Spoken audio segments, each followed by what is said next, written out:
Hola, bienvenidos al diario de un boomer. Hola a todas y todos. Miren, hoy vamos a tocar un tema profundo. Vamos a recordar a una leyenda, a una de esas figuras que de verdad nos retaron a imaginar un mundo, pues, un mundo diferente. Hoy, aquí en el diario de un boomer, vamos a hablar de John Lennon. Sí, justo él, el hombre que nos pidió que imagináramos un mundo sin fronteras. Un genio que, la verdad, le dio un giro de 180 grados a la música y a cómo veíamos las cosas. Pero, y aquí viene la gran ironía, se fue de este mundo sin encontrar esa paz que tanto buscaba para él y para todos. A casi 45 años de que nos lo arrebataran, su legado, bueno, sigue más vivo que nunca. Y con su legado también sigue viva la pregunta, esa pregunta que nos ha rondado por décadas. ¿Lo que pasó ese 8 de diciembre fue de verdad solo el acto de un fanático desquiciado? ¿Un loco solitario? ¿O había algo más turbio detrás de todo? Acompáñenme, porque vamos a desmenuzar esto. Ok, para poder siquiera empezar a entender su final, su trágico final, tenemos que echarnos un clavado a los años 70. Hay que entender quién era el hombre, no solo el mito. Porque, a ver, para ese entonces John Lennon ya no era nada más el ex-Beatle que cantaba baladas de amor. No. Se había convertido en algo mucho más grande. Era ya un activista político, y uno bastante radical, ¿eh? Su voz era un trueno que iba mucho más allá de la música.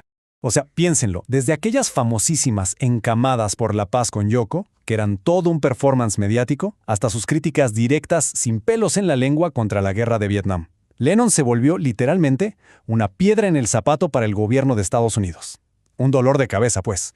Y no es una forma de decir, ¿eh? Tan en serio se lo tomaron que el FBI, con el mismísimo J. Edgar Hoover a la cabeza, le armó un expediente de casi 300 páginas. 300 páginas sobre él. Es más, el gobierno de Nixon se pasó años intentando deportarlo a como diera lugar.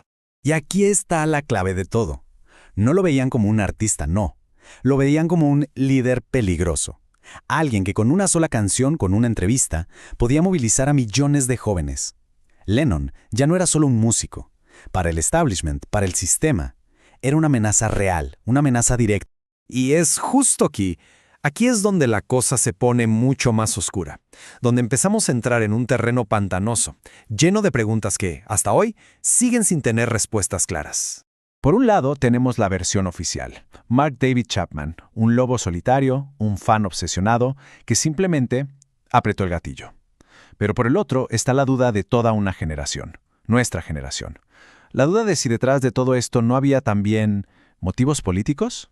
Y es que, a ver, hay cosas que simplemente no cuadran. Varios investigadores han señalado un montón de irregularidades. Para empezar, el comportamiento de Chapman, un tipo con un pasado de lo más misterioso que parecía actuar como si estuviera programado.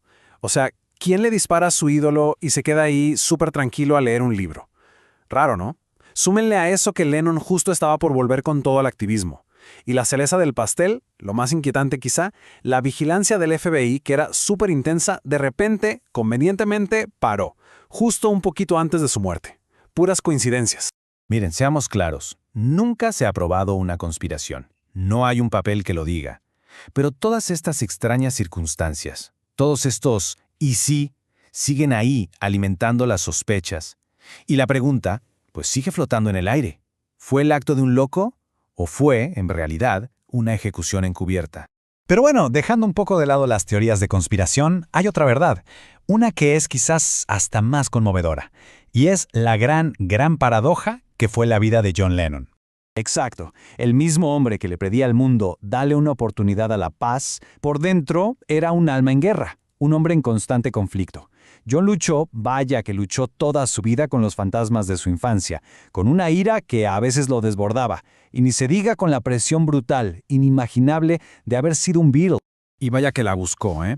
Buscó esa paz por todos lados. Con el Maharishi en la India, con la terapia del grito primal para sacar sus demonios, la buscó en el activismo político y hasta en el aislamiento, cuando se retiró para ser papa de tiempo completo con Sean. Y justo cuando parecía que por fin la había encontrado, allí en Nueva York, viviendo una vida casi normal, horneando pan en el edificio Dakota, justo ahí la violencia lo encontró a él. Parece que esa paz total siempre se le escurría entre los dedos. A pesar de todo esto, de la tragedia, de las dudas, su legado es inmortal. Su voz sigue aquí, con nosotros, resonando de maneras que ni él mismo se hubiera imaginado. Pasa algo muy fuerte. Por ejemplo, al escuchar Now and Then, esa última canción de los Beatles, escuchar su voz traída de vuelta con inteligencia artificial, híjole, a mí y sé que a muchos se nos sigue haciendo un nudo en la garganta. Y es que te recuerda que John no era perfecto, para nada. Él era el primero en admitirlo. Era un tipo complicado, lleno de contradicciones, sí, pero también de una honestidad tan brutal, tan directa, que te hacía sentir que no estabas solo en tus broncas. John, nos enseñaste a imaginar. Y aunque ese mundo mejor que imaginaste a veces se siente lejísimos, tu música sigue siendo ese lugar seguro, ese refugio para los que todavía, a pesar de todo, creemos que el amor es la respuesta. Y quizá, al final, ese es su legado más grande. Tal vez él no encontró esa paz completa en su propia vida, pero con su arte, con sus canciones, con su lucha, nos dejó un mapa. Nos enseñó a todos, por lo menos, por dónde empezar a buscarla. Y ahora la pregunta se las paso a ustedes. ¿Se acuerdan dónde estaban ese diciembre de 1980 cuando se enteraron? ¿Qué sintieron? Y sobre todo, ¿creen que la historia oficial es toda la verdad? Me encantaría leer sus reflexiones en los comentarios. Eso sí, hagámoslo con ese respeto y ese amor que la figura de John siempre nos inspiró. Gracias y no olvides activar las notificaciones y suscribirte al Diario de un Boomer. Idea, concepto y guión. El diario de un boomer.